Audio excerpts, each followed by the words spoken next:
अब खबर नेपाल से, जहां सोशल मीडिया की रोक को लेकर सरकार के खिलाफ नेपाल के युवाओं ने जमकर प्रदर्शन किया। सुबह से लेकर जारी इस प्रदर्शन के बाद आखिरकार सोशल मीडिया पर रोक हटा दी गई है।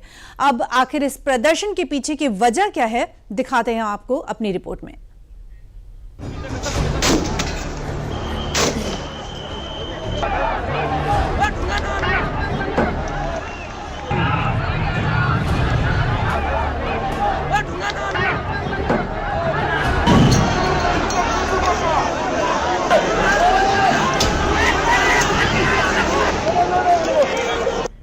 नेपाल वो देश है जहां हिमालय की चोटियां आसमान को छूती हैं, जहां बर्फ से ढकी वादियां दुनिया को अपनी खूबसूरती से मोह लेती हैं, जहां शांति और सुकून की पहचान पहाड़ों और मंदिरों से होती है। लेकिन आज इन्हीं वादियों में शांति की जगह क्रांति की गूंज सुनाई दे रही है।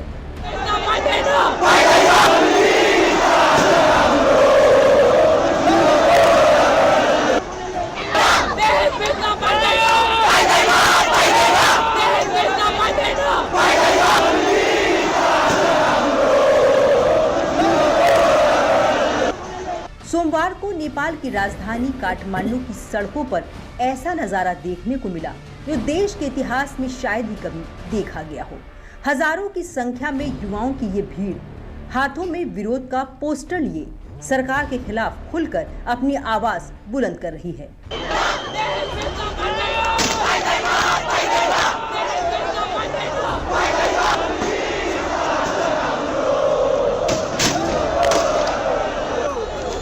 अब आखिर नेपाल के इस शांति की वादियों में युवाओं के इस क्रांति के पीछे का कारण क्या है, ये आपको बताएंगे। लेकिन पहले सोमवार को हुए इस प्रदर्शन पर नजर डाल लेते हैं।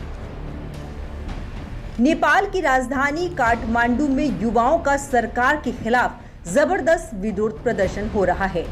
फेसबुक और यूट्यूब पर बैन के फैसले के खिलाफ सड़क पर युवा उतर गए हैं। नेपाल के संसद भवन में दाखिल हुए प्रदर्शनकारी, पुलिस ने प्रदर्शनकारियों पर काबू के लिए आंसू गैस के गोले दागे। इस प्रदर्शन में अब तक 18 लोगों की मौत हुई, जबकि 200 से ज्यादा लोग घायल हो गए।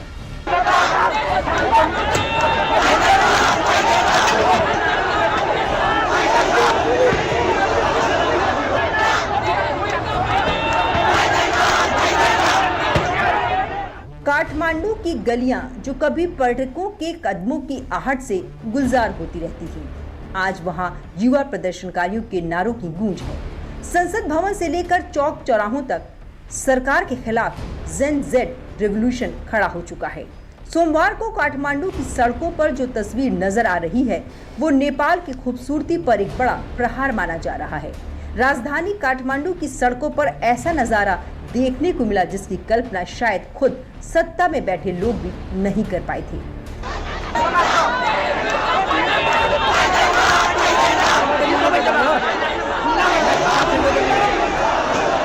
जेन जेड की पूरी पीढ़ी, वो युवा लड़के लड़कियां जिन्हें कल तक मोबाइल और सोशल मीडिया की पीढ़ी कहा जाता था, आज अपने हाथों में झंडा और बैनर लेकर सड़कों पर उतर आए हैं। उनका नारा साफ है कि सत्ता की जंजीरों को तोड़ना है और भ्रष्टाचार की बेड़ियों को खत्म करना है। अब आप उन फैसलों को भी जानिए जिसके चलते नेपाल में ये प्रदर्शन चल रहा है।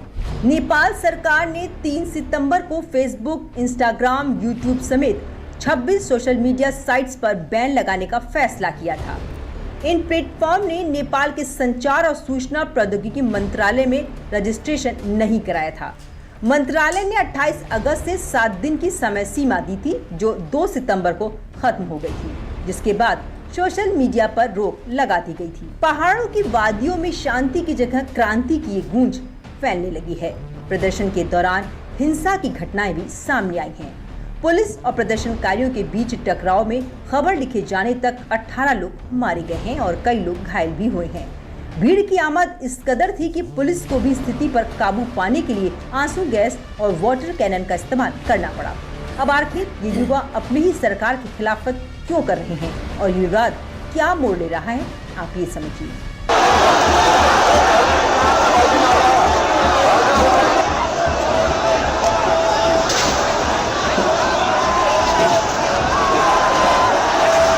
नेपाल नेपाल सरकार ने सभी सोशल मीडिया प्लेटफॉर्म्स को बैन कर दिया है। फेसबुक, यूट्यूब ने रजिस्ट्रेशन के लिए 7 दिन की समय सीमा का पालन नहीं किया।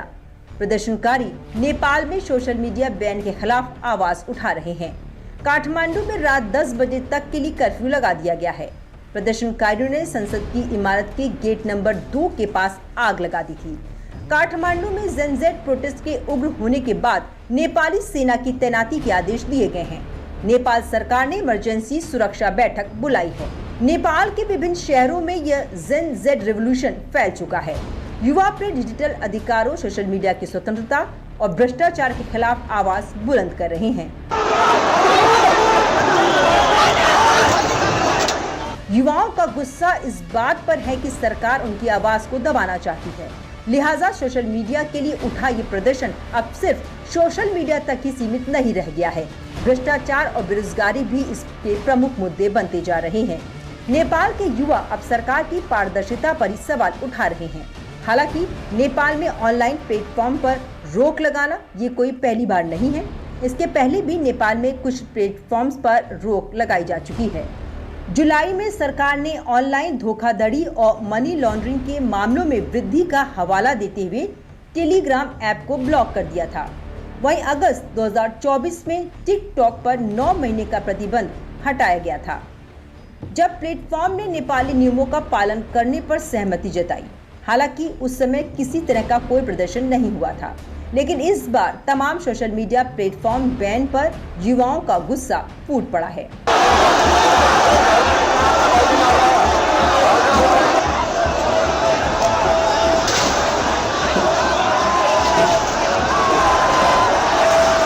फिलहाल नेपाल में सुबह से जारी इस विरोध प्रदर्शन के बाद सोशल मीडिया फिर से शुरू कर दिया गया है। लेकिन नेपाल की घाटियों में उठी ये लहर अब केवल विरोध के नारे ही नहीं रह गई है। ये नई पीढ़ी का संकल्प और आवाज बन चुकी है। नेपाल में सोशल मीडिया प्लेटफॉर्म्स लाखों यूजर्स मनोरंजन, खबरों और व्यापार के लिए इनका इस्तेमाल करते हैं। इसलिए हिमालय की शांत वादियों में ये नारा बता रहा है कि ये रास्ते चाहे जितना कठिन हो, हम ना ही झुकेंगे और ना ही रुकेंगे।